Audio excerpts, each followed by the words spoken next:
Thank you very, very much. Let me first say it's an honor and a privilege to be a part of the Doctor's Hospital Distinguished Lecture Series. And so I thank you all for coming out today, and I will enjoy your questions and do my best to answer what I can. So my first slide, which is meant to bring some amusement to our topic in certain ways, but it really poses the question, are you smoking a cigarette or is a cigarette smoking you? And you will come to understand why I make that statement. So, as introduced, my name is Dr. John Dillett. I'm a consultant psychiatrist and forensic subspecialist.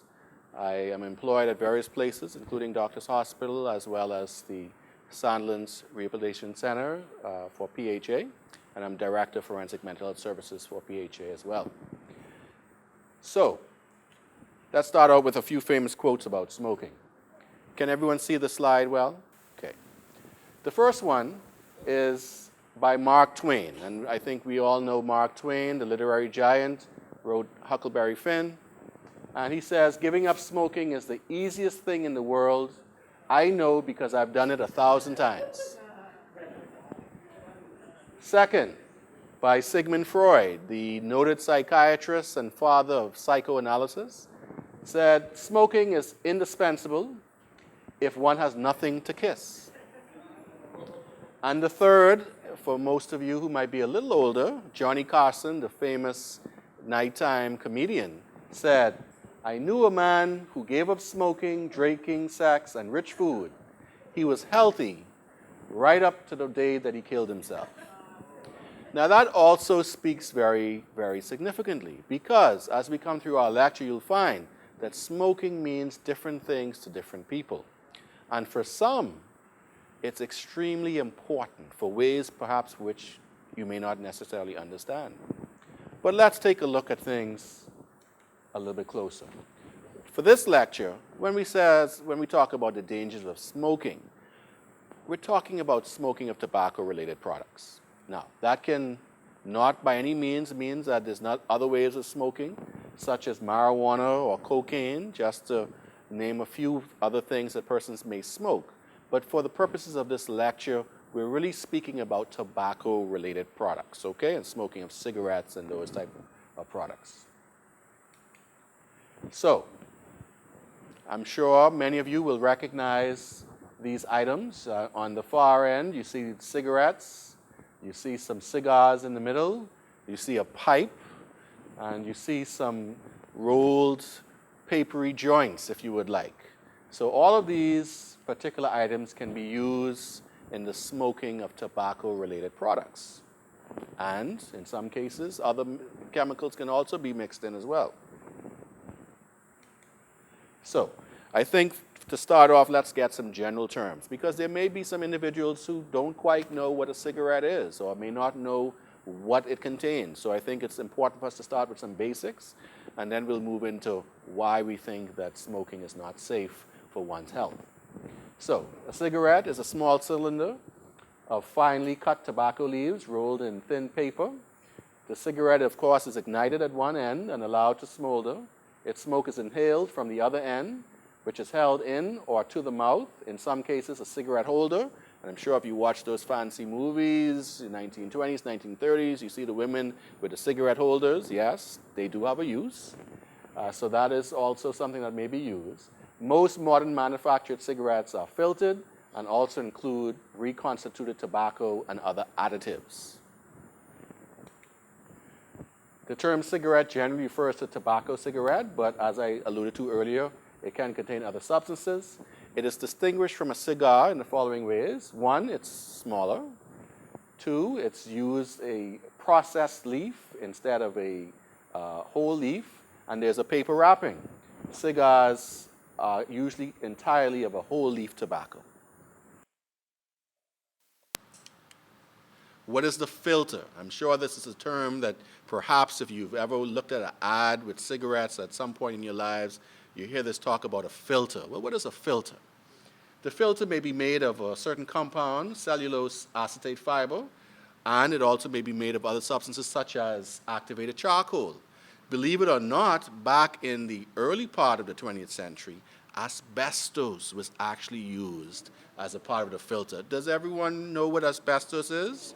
It's a very infamous substance which is known to have had serious health implications, including cancer. So, what is the reason why filters are included in cigarettes? It can reduce the tar and nicotine smoke yields of up to 50%, with a greater removal rate of other classes of compounds, but it is ineffective in filtering toxins such as carbon monoxide. So it does filter some of the compounds and chemicals in cigarettes, but obviously what we've all come to know is some of the most dangerous ones are not filtered. So, what is the history? Nicotine, and I think that's a substance which most people are aware of that is held in tobacco-related products. Nicotine is named after the tobacco plant, Nicotina tabacum, which in turn is named after the French ambassador from Portugal, John Nicot de Villemin, who sent tobacco and seeds to Paris in 1560.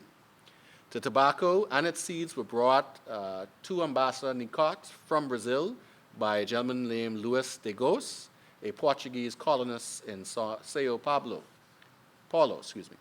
In the late 17th century, it was not used only in smoking, but also used as an insecticide. It was found to be very potent in repelling animals. Can you believe that? Think about the other insecticides that you know. Would you ever think of putting it in your mouth or smoking it? And this was from the 17th century that they knew of this. Let's go further. Are you interested yet? Yes. Is this intriguing? Yes. Very good. So, now this is some scientific jargon. For those of you who remember your chemistries and things like that from school and whatnot, you might be interested in this. It's a potent parasympathomimetic alkaloid found in the nightshade family of plants. It is made in the roots and accumulates in the leaves of the nightshade family. Nicotine is found in leaves of Nicotina mystica in amounts of 2 to 14%. The tobacco plant, as we talked about before, is called Nicotina tabacum. And there's some other species as well that's there that's of importance, but we don't really have to go through all the different terms. Nicotine constitutes approximately 0.6 to 3% of the dry weight of tobacco, a very small amount of the overall substance in tobacco. It functions as an anti-herbivore chemical, and as we talked about before in the past, it was used as an insecticide. So, why is nicotine addictive? Why do people say, don't use too much nicotine? Well, in lesser doses, the substance acts as a stimulant. Does everyone know what a stimulant is? Think of it like this. If something excites you, it is stimulating you. Okay? So it excites the nervous system and the brain in your body. Okay? That's what a stimulant does. It excites the nervous system and the brain. So the stimulating effect is a contributing factor to the addictive process. Nicotine's addictive nature includes also psychoactive effects, drug-reinforced behavior, compulsive use, relapse after abstinence, physical dependence, and tolerance. These items we're going to touch on in depthly as we move forward. Nicotine is associated with potential birth defects, and at high enough doses can cause acute poisoning. In vitro studies, and when we say in vitro, we mean that someone in the lab has a little petri dish, and they're putting little things together and mixing it around and seeing what happens. They do show that nicotine itself can be associated with cancer. However, other studies that have conducted in animals and humans, which is called in vivo testing, have not been conclusive about this. So then you should be asking yourself the question, well, doctor, why do people say cigarettes can cause cancer? But it may not be the nicotine. But nicotine is not the only thing that's found in tobacco. But nicotine itself has its own set of problems. Intrigued? Yes. Very good. All right, so let's go a little further. Tell me if I go in too deep for you now. All right? So, what are the side effects of nicotine? I hope the persons can appreciate this slide fairly well, and it's not too busy. But if you look at the slide, it deals with certain and different types of systems in the body. So if we look at the far end, we say circulation, and this has to do with the cardiovascular system in terms of circulation of blood, etc. And so it can increase the clotting of the blood. We know about platelets and how it clots the blood naturally. We know that if you have too much clotting, it can cause problems because it can block the blood flow. So nicotine can increase the clotting in your blood, which means that you're more predisposed to events that result from clotting. Does anyone know some things that can happen like that? Stroke, yes. Anything else? Heart attack, yes. And deep vein thrombosis, okay? So it could go to your brain, could go to your lungs, could go to major arteries and vessels all over your body. Atherosclerosis, which is the hardening of the arteries. Usually people say, well, look, you eat too much fatty foods, the deposits in the vessels, it causes it to get stiff, it hardens. Guess what? Smoking does the same thing. It can enlarge the vessels, okay? It can inappropriately enlarge the vessel. When you enlarge the vessel, it's not working properly. The lungs can cause bronchospasm. Do you see there that it doesn't say anything about lung cancer? Okay. Muscular system, it can cause tremors and pain. Hormonal, it can affect the insulin levels. Insulin levels. Insulin is associated with what type of disorder? Diabetes. Okay, so now you know that if you have a family history of diabetes, smoking may not be the thing that you should be doing. Joint pain, in the gastrointestinal system, you have nausea, dry mouth, and some others. In the central nervous system, you have lightheadedness, headaches, sleep disturbances. People say, well, doc, I like to smoke because it helped me to sleep. It does not help you to sleep. It may give you a little relaxing feeling that helps you to get to sleep, but there might be a reason why you're waking up in the middle of the night and that you don't sleep a full 7-8 hours. But, you know, people don't listen to that. Say, doc, I know it has helped me go to sleep. The heart, increase or decrease heart rate, increased blood pressure. Tachycardia, which is increased heart rates, and the possibility of arrhythmias, which is irregular heart beats. Coronary artery disease. And during pregnancy, as we touched on a little as well, there's risk to the child later in life with a child who is exposed to a mother who is smoking, can have type 2 diabetes, obesity, sorry, let me go back.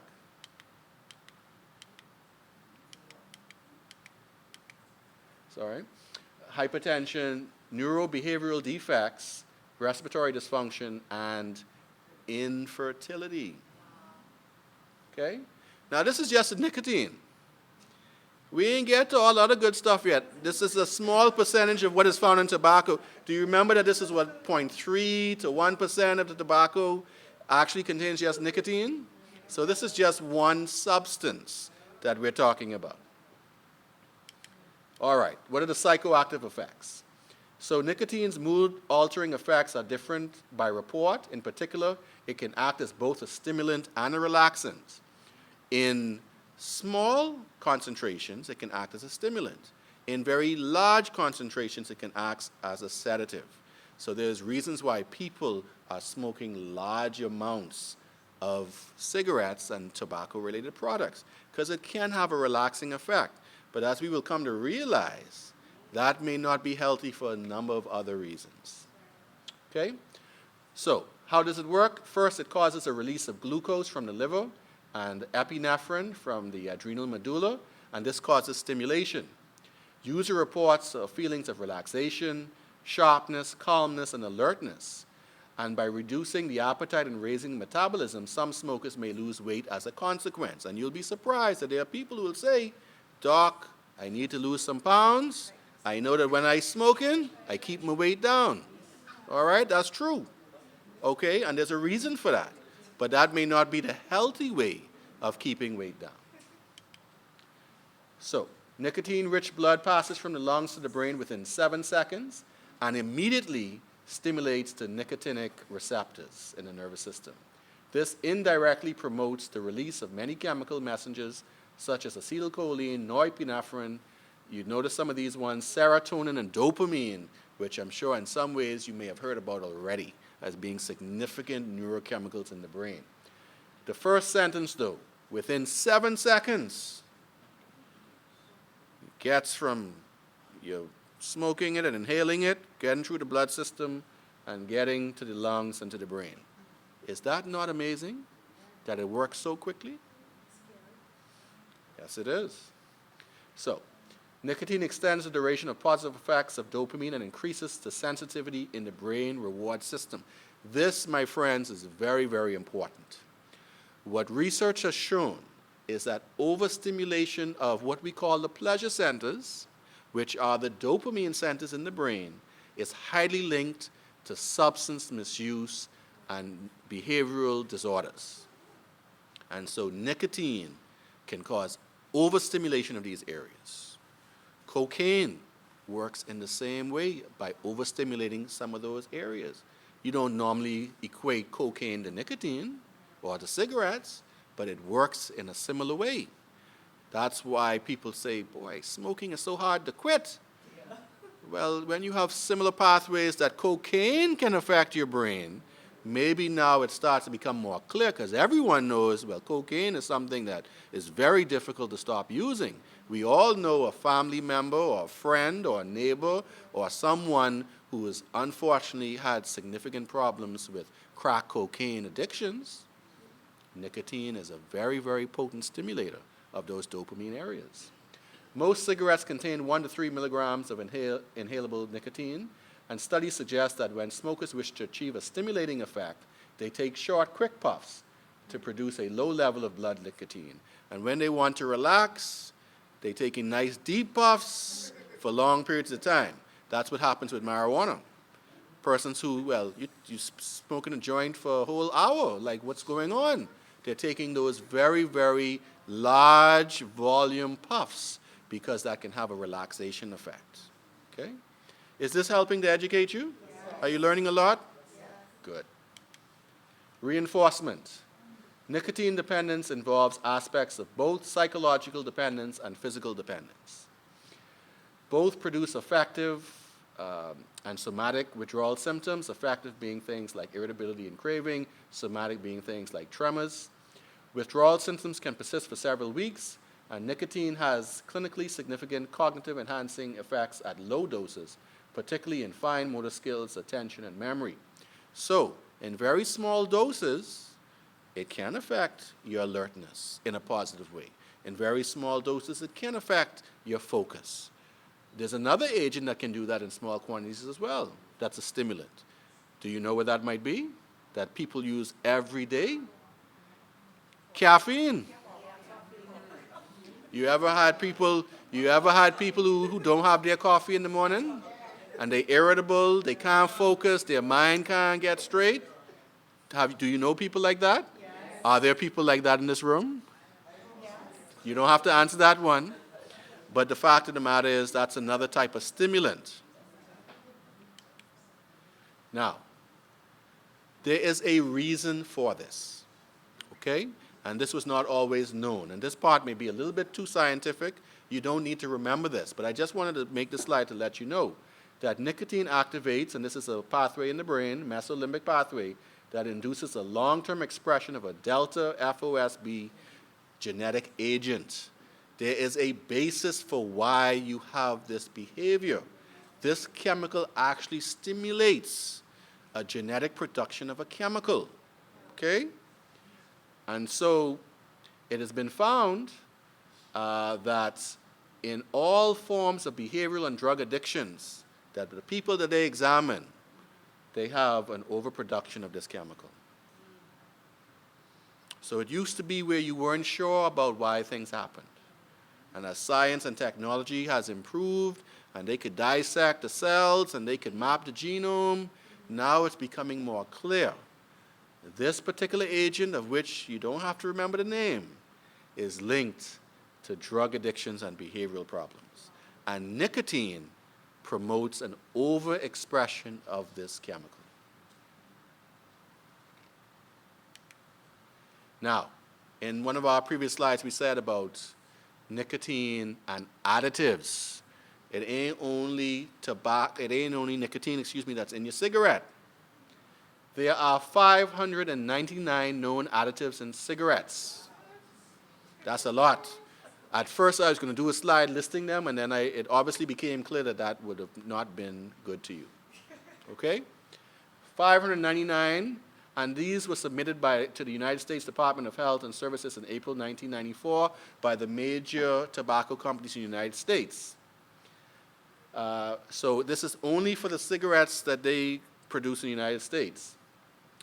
Now, the reason why that is important is not all cigarettes come from the United States. There are some things called BDs. You may have heard of them. Yes. They are reported to come from other areas, including some places in the Far East. Do we know which chemicals are in those products? That's a very, very significant question that I will pose to you. Now, all of those agents, those 599 agents, are considered safe. They were used in other processing of different food items and drug items. But here's the kicker. They never really talked about what happens after you set the cigarette on fire and burn the chemicals. So these chemical compounds have all been approved. However, burning changes the properties, and more than 4,000 chemical compounds are created by burning a cigarette, 69 of which may induce cancer. Now, you start with 599, throw in nicotine, let's say around 600, and after you lighted it, you got 4,000. And almost 70 of which are known to cause cancer. Now, what about those cigarettes where you don't even know what's being placed in them? Does this now help to form the picture of what persons are putting into their body? Yes. Okay. What are the risks, the general risks from smoking? And we're talking about the nicotine, we're talking about all these other chemicals. This is a very general slide. The types of cancers. We all equate smoking with lung cancer. Everybody knows that. Did you know that there were many more types of cancer that smoking can cause? Head and neck cancers, lung cancer, leukemia, stomach cancer, kidney cancer, pancreas, colon, bladder, and for those of us who have a cervix, cervical cancer. That's a lot. It ain't just the lungs. It's a whole lot more than that. And what other chronic diseases can it have? I think some persons in the audience already recognize some of these. Stroke, blindness, it affects the microvessels in your organs. Gum infection, aortic rupture, that's a major vessel going to the heart. Heart disease, pneumonia, hardening of the arteries, which we spoke about, chronic lung disease and asthma, reduced fertility, and hip fractures. Do you think that our young men and women, if they realized all of this, would still think the same about what they're putting into their bodies? And not just the young, how about some of our more mature individuals? Can you guess which one is the healthy lung and which one is the non-healthy lung? The one that has the nice, clean, brown, pale material is the healthy lung. And this one here, unfortunately, is the lung of a smoker. Pretty stark difference, isn't it? Yes. This one is the healthy one. So, tobacco use disorder. Now, we don't necessarily have local statistics sometimes in many cases, so we have to use what we have. But this is just to kind of give you an overall viewpoint of the problem and scope. So in the United States, for instance, 19% of people 18 years or older is considered to be a smoker. That equates to 43.8 million people. This is very recent statistics from the American Psychiatric Association of 2015. So these are 1980 statistics, right? Rates have not changed substantially since 2005, which were at 20.9%. Is that alarming to you? You would think that with so much information and so much ads, I mean, if you watch TV, do you see the ads about stopping smoking and all that stuff? But when you look at it, the rate is almost the same. The way in which people smoke has changed somewhat. So persons who are heavy smokers and smoke more than 30 per day, that has changed from 12.6% to 9.1%. And people who are considered light smokers, who may smoke between 1 to 9 joints or less than 9, they're from 16.4% to 22%. So basically the people who were heavy smokers smoked a little less, but they didn't stop smoking. Why do you think that is? Sorry? So the plot thickens, eh? So what are the benefits of cessation? These are fairly obvious. Reduce the risk of premature death from things like stroke and heart attack. Cardiac and pulmonary benefits within days or weeks of quitting. People who quit within a few days, a few weeks, they went to the gym for 3 months. They got a hot step, they feel energetic, they feel more healthy, and so their performance is better. Improved performance. Financial savings. Does anyone know the cost of cigarettes? Anyone knows what the cost of a pack of cigarettes is? Yes? $8. And you know what you're getting for your money is just cheaper quality cigarettes, right? So it's a very expensive habit, and if you're someone who's smoking 1 to 2 packs a day, that adds up over time, doesn't it? Sorry? That's the pension. But it adds up to quite a bit of money. And I'm sure there are many, many places in which that money can go. So there are fewer restrictions. You know, nowadays you can't go into certain places and smoke, restaurants, government buildings, different things, even your family home or friends' home, they don't want you smoking. They got kids, they don't want you smoking around the kids, right? So it's airports, so there's a lot of restrictions, and you have more relationship opportunities. A lot of people don't want to get close to someone who's smelling of smoke and things of that nature. So there are many different benefits. These are just a few. So 70% of smokers in the United States express an interest in quitting, and this again is 2015 statistics. 50% attempt to quit each year. Long-term abstinence rates for smokers who use a medication or behavioral counseling technique is typically about 25 to 30%, and that's either or, and if they use both, then the long-term abstinence rate is between 35 to 45%. Okay? Now, keep in mind again that 70% say they won't quit, 50% say they try each year, but yet the rates haven't changed. Does that add up? Why is that?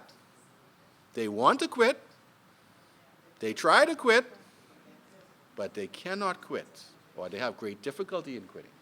Now, for one, do they seek appropriate treatment? And if they do seek appropriate treatment, do they stick with it long enough for it to be effective? So what are the treatment interventions that can assist? It all depends on where you are in your process. There are persons who are highly motivated and people who may have a lower level of motivation to quit. For those who may be at a lower level, then there are some personalized feedback tools.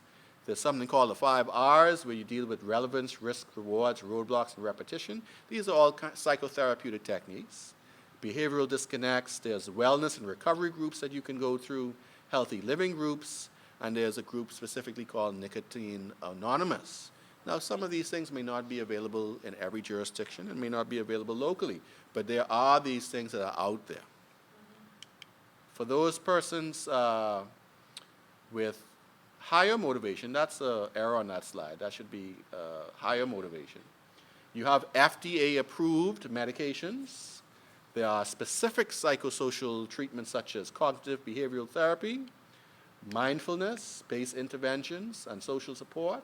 And there are community resources such as Quitline, There are internet applications now that can help, and also Nicotine Anonymous. Now, let's get to some of the things that you would prefer to talk about.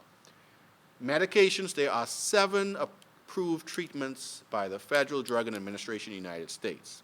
There are other agents in other places around the world. Okay? So in Europe, they do have some other agents and other places. Now, the amount of research that is done on these things varies.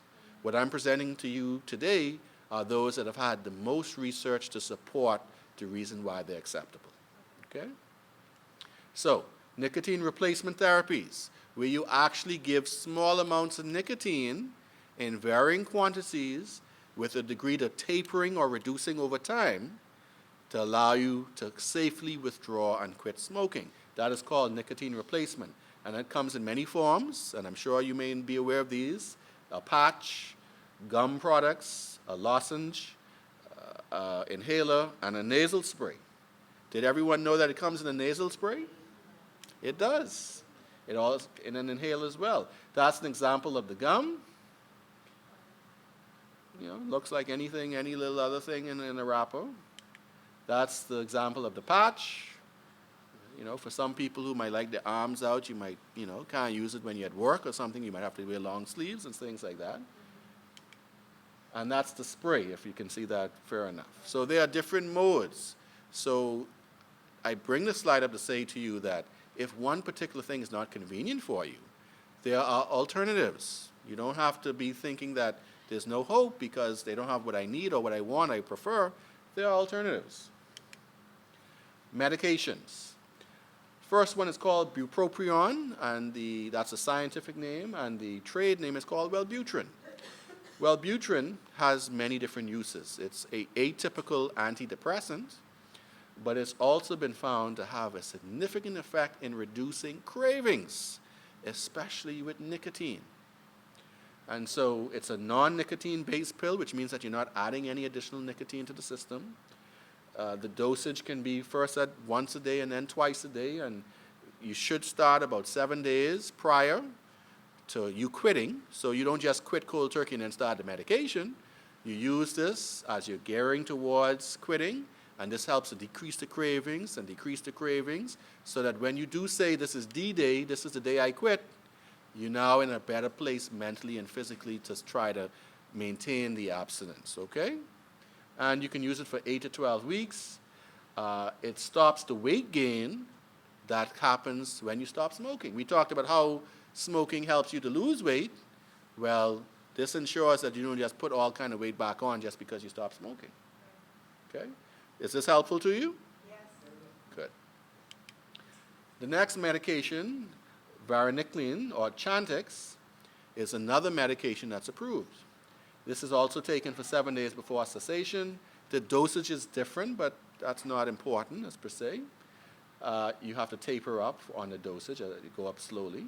And this one you take for about 11 to 23 weeks. And they found that if you use it long term, for up to 12 months, your chance of abstinence is extremely high. Okay?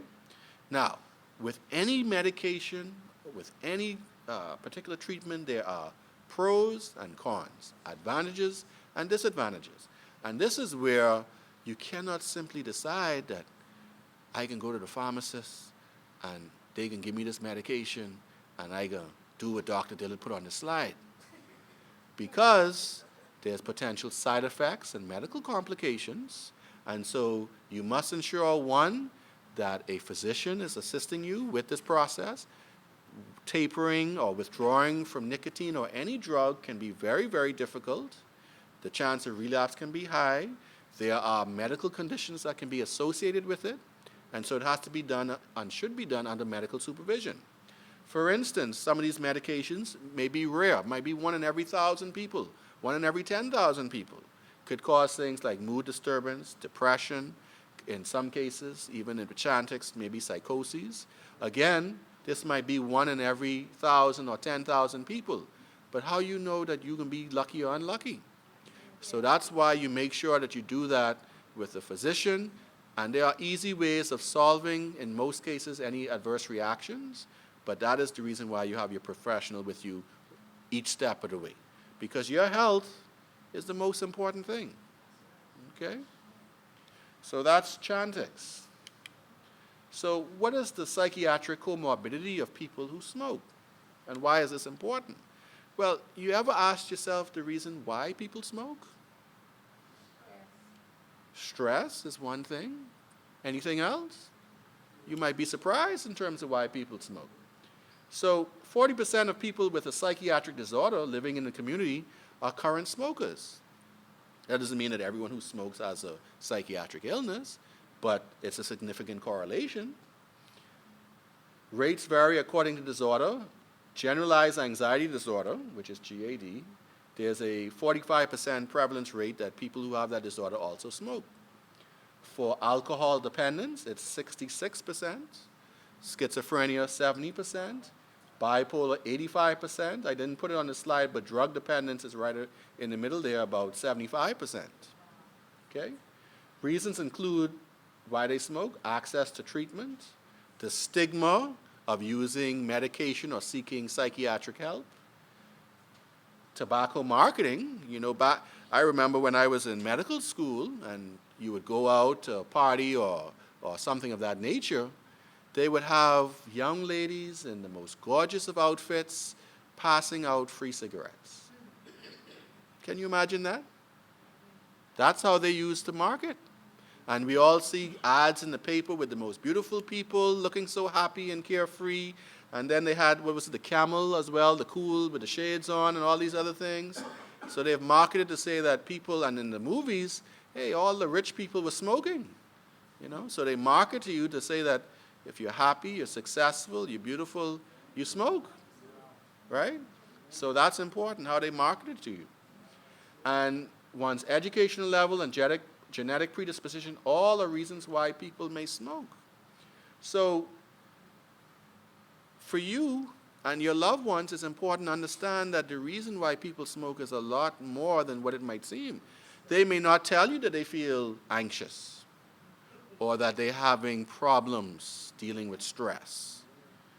But we talked about if you use it in high quantities, it has a relaxation effect on you. So some people will say, Doc, I can't afford to go to the doctor and go get no expensive medication, but if I keep smoking, I just feel relaxed. When I speak with individuals who use marijuana, that's what they say the same thing too. Doc, if I don't use that, I just get angry and irritable. But what they don't understand is it perpetuates irritability because it is also a stimulant.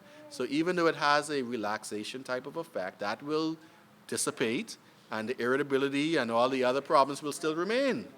So you're only masking the problem, you're not solving the problem. This thing go with sense, right? You think you're helping yourself when you're only hurting yourself even more.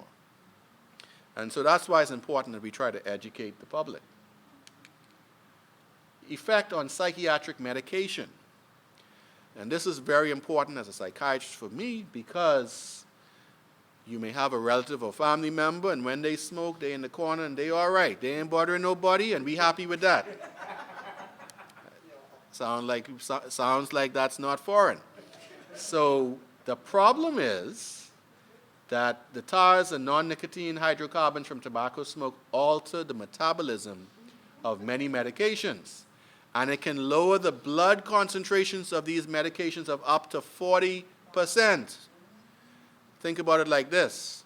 You go to the bank and you got 40% less cash than what you had there the day before. Is that significant? 40% is significant. What does this mean? It means that they require a lot higher doses of their antipsychotic, antidepressant, anti-anxiety, and sleep help agents than what they needed before. But guess what? The chance of side effects ain't decreased by 40% because they're smoking. So if you need higher doses, they might have a higher possibility of an adverse reaction. So how does that help anybody? And these are the challenges that we have with persons who may smoke.